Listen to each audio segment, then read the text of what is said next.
Todos os dias, uma quantidade colossal de energia passa por um único ponto do planeta. Um corredor estreito, cercado por tensões militares, disputas geopolíticas e interesses que movem economias inteiras. O Estreito de Hormuz. Por ali circula cerca de 1/5 de todo o petróleo consumido no mundo. Um fluxo contínuo de navios que mantém indústrias ativas, abastece cidades e sustenta o ritmo da economia global. Mas há um problema. Esse corredor, em alguns trechos, é estreito o suficiente para transformar qualquer incidente em um efeito dominó global. Um navio avariado, uma crise regional, um bloqueio estratégico e, em questão de horas, o impacto se espalha pelo planeta. Preços disparam, cadeias logísticas param, mercados entram em alerta. Diante dessa fragilidade, surge uma pergunta que há décadas intriga engenheiro e estrategistas. E se fosse possível, contornar completamente o Estreito de Hormuz? Fique conosco nos próximos minutos e conheça como uma ideia, aparentemente simples no mapa, pode ser uma das mais complexas já imaginadas pela engenharia moderna. Para entender mais sobre o possível projeto alternativo para Hormuz, é preciso observar o mapa com atenção e, principalmente, entender o que está escondido nele. Na extremidade norte de Omã, existe um território que parece avançar sobre o Estreito de Hormuz como uma barreira natural. É a Península de Muzandão, um enclave isolado do restante do país, cercado pelos Emirados Árabes Unidos e posicionado exatamente na estrada do Golfo Pérsico. De um lado estão alguns dos maiores produtores de petróleo do mundo, do outro, o caminho direto para o Oceano Aberto. E entre os dois pontos existe uma distância que, em certas leituras cartográficas, parece relativamente curta. Em certos recortes do território, poucas dezenas de quilômetros de terra separam dois dos corredores marítimos mais importantes do planeta. É justamente essa proximidade que alimenta uma proposta recorrente na geopolítica global: criar uma passagem direta, evitando o Estreito de Hormuz. Na teoria, parece uma solução lógica. Na prática, quando saímos do mapa e olhamos para a realidade, surge uma nova pergunta: o que existe de fato nesse território que nunca permitiu que essa ideia saísse do papel? A hipótese de contornar o Estreito de Hormuz não nasceu hoje. Ela reaparece sempre que o risco na região aumenta. E isso acontece com frequência, impulsionado por tensões políticas, disputas militares e episódios que colocam em xeque a segurança do fluxo energético global. Ao longo das últimas décadas, o estreito foi palco de ataques a navios, apreensões estratégicas e demonstrações de força que evidenciaram uma fragilidade estrutural. Uma parcela significativa da energia mundial depende de um único corredor marítimo. E quando esse corredor falha, o impacto é imediato e sistemático. O atual conflito entre Estados Unidos e Israel contra o Irã é um dos episódios recentes que fomentam tensões na região, provocando aumentos abruptos no preço do petróleo. Como efeito dominó, cadeias produtivas inteiras são afetadas, o que pressiona economias ao redor do mundo. Diante de um cenário como esse, alguns países passaram a investir em alternativas concretas. A Arábia Saudita desenvolveu um oleoduto que cruza o país até o Mar Vermelho, permitindo exportações fora do Golfo. Já os Emirados Árabes Unidos implementaram uma ligação direta até Fujairah, criando um ponto estratégico fora do Estreito de Hormuz. Essas soluções, embora eficazes, têm limitações claras. Afinal, desviam parte do fluxo, mas não substituem o transporte marítimo em larga escala, que continua sendo o principal meio de escoamento de petróleo. E é justamente essa limitação que mantém viva uma ideia mais ambiciosa: não apenas contornar, mas redesenhar a rota. Uma hipótese estratégica que volta à tona em momentos de crise, sem nunca se consolidar como projeto oficial. E isso nos leva a uma questão inevitável: se essa solução parece tão direta no Oriente Médio, o que exatamente tem impedido a execução de Muzandão na prática? Antes de qualquer análise técnica, é fundamental reforçar o ponto da partida. Não existe, até o momento, um projeto oficial em execução para a construção de um canal atravessando a península de Muzandão. O que existe é uma hipótese recorrente no campo da geopolítica energética, uma possibilidade estratégica que ressurge em momentos de crise, frequentemente acompanhada de estimativas amplas de custo e viabilidade. E é justamente quando essa hipótese sai do papel e entra no campo da engenharia que a complexidade real começa a aparecer. No mapa, a proposta parece direta. Em alguns trechos, poucas dezenas de quilômetros separam o Golfo Pérsico do Golfo de Omã. Uma distância que, à primeira vista, sugere uma solução linear: abrir um canal e criar uma rota marítima. Mas o mapa simplifica o que o terreno complica. A Península de Mussandão não é um deserto plano.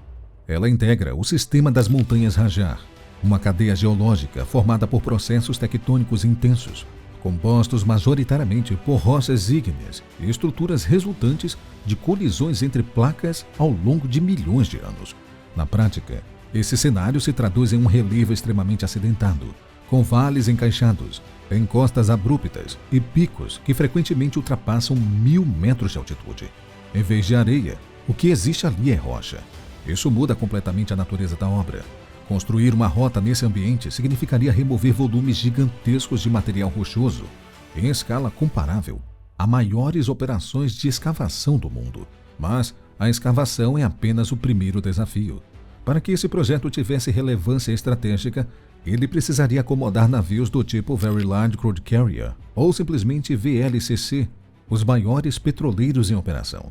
Essas embarcações podem ultrapassar 300 metros de comprimento e transportar cerca de 2 milhões de barris por viagem. A profundidade navegável teria que atingir valores de ordem de dezenas de metros, possivelmente em torno de 25 metros ou mais. A largura precisaria permitir manobras seguras, com margens de erros mínimas. O canal também teria que manter a estabilidade hidráulica constante, lidando com correntes, variações de maré e possíveis efeitos de turbulência em trechos confinados. Agora imagine manter essas condições atravessando uma cadeia montanhosa. Cada segmento exigiria soluções específicas de escavação, contenção e estabilização estrutural. E isso nos leva a um dos pontos mais críticos: o subsolo.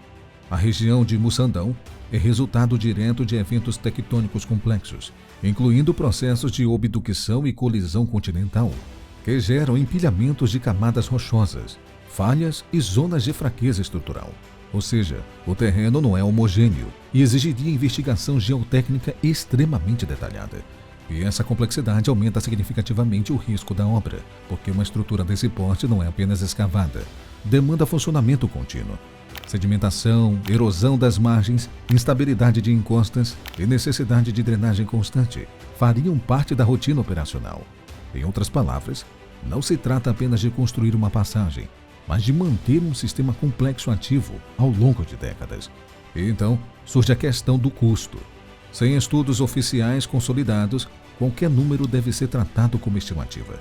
Ainda assim, quando comparado a obras como o Canal do Panamá ou grandes projetos de infraestrutura global, é razoável assumir que o Canal de Mussandão poderia atingir cifras extremamente elevadas, possivelmente na casa de dezenas ou até de centenas de bilhões de dólares. Mas talvez o ponto mais importante não seja o custo ou a técnica, e sim o resultado. Porque mesmo que todos esses desafios sejam superados, a pergunta permanece: esse projeto eliminaria o gargalo de Hormuz? À primeira vista, o conceito do projeto em Mussandão pode parecer apenas mais uma grande obra de engenharia. No entanto, quando colocamos esse conceito ao lado de projetos reais, a escala de complexidade se torna mais clara. O Canal de Suez, por exemplo, possui cerca de 193 quilômetros de extensão e foi construído majoritariamente em terreno plano, com escavação em areia e sedimentos relativamente homogêneos. Já o Canal do Panamá, com aproximadamente 82 quilômetros, enfrentou desafios maiores, incluindo relevo irregular e clima tropical, e ainda assim exigiu décadas de construção em uma das maiores operações de engenharia do século XX. Agora, compare isso com Mussandão. Aqui não se trata de escavar um deserto ou atravessar uma planície. Trata-se de cortar uma cadeia montanhosa composta por rochas duras, com desníveis que podem ultrapassar facilmente centenas de metros. Em termos práticos, seria como tentar abrir um novo Suez no meio de uma cordilheira. Enquanto Suez e Panamá operam em condições relativamente estáveis, um canal em Mussandão exigiria manutenção constante em um ambiente geologicamente complexo. Quando comparado a alternativas como oleodutos, que atravessam centenas de quilômetros com menor intervenção física, fica evidente que não estamos falando apenas de uma obra maior. Trata-se, sem exagero, de uma obra em outra categoria de complexidade. Caso um canal em Mussandão se torne tecnicamente viável, os impactos poderiam ser significativos no tabuleiro energético global. A criação de uma rota alternativa reduziria parte da dependência do Estreito de Hormuz. Isso ampliaria a resiliência logística de países exportadores e, consequentemente, ofereceria maior visibilidade ao mercado internacional de petróleo. Em cenários de crise, essa alternativa poderia funcionar como amortecedor, evitando interrupções bruscas no fluxo de energia. Além disso, a região poderia atrair uma nova frente de infraestrutura associada a portos, bases operacionais e serviços logísticos ligados à navegação e energia. O resultado, mais do que gerar empregos, movimentaria cadeias produtivas, atraindo capital internacional. Mas é preciso cautela. Mesmo com um canal, o risco não desapareceria. Ele apenas mudaria de configuração. Custos elevados, desafios ambientais e complexidade geopolítica indicam que os benefícios existiriam, mas sempre acompanhados de limites claros. A ideia de um canal em Mussandão parece simples quando vista no mapa. Contudo, na prática, exigiria redesenhar a dinâmica de uma das regiões mais complexas do planeta. Entre montanhas, geologia complexa e exigências técnicas extremas, o desafio vai muito além da escavação. E talvez o maior insight esteja aqui. Não se trata de eliminar o gargalo, mas sim de compreender que, às vezes, a engenharia não resolve o problema, ela apenas o desloca. Obrigado por ter assistido este vídeo até aqui. O que você acha dessa ideia em abrir um canal no território de Mussandão? Seria viável dentro dessas complexidades geológicas, em médio e longo prazo? Ou realmente o papel aqui da engenharia só estaria deslocando o real problema desse cenário geopolítico? Deixe sua opinião aqui nos comentários, gostaria de ler todos eles. Eu vou ficando por aqui. Um forte abraço e até o próximo vídeo.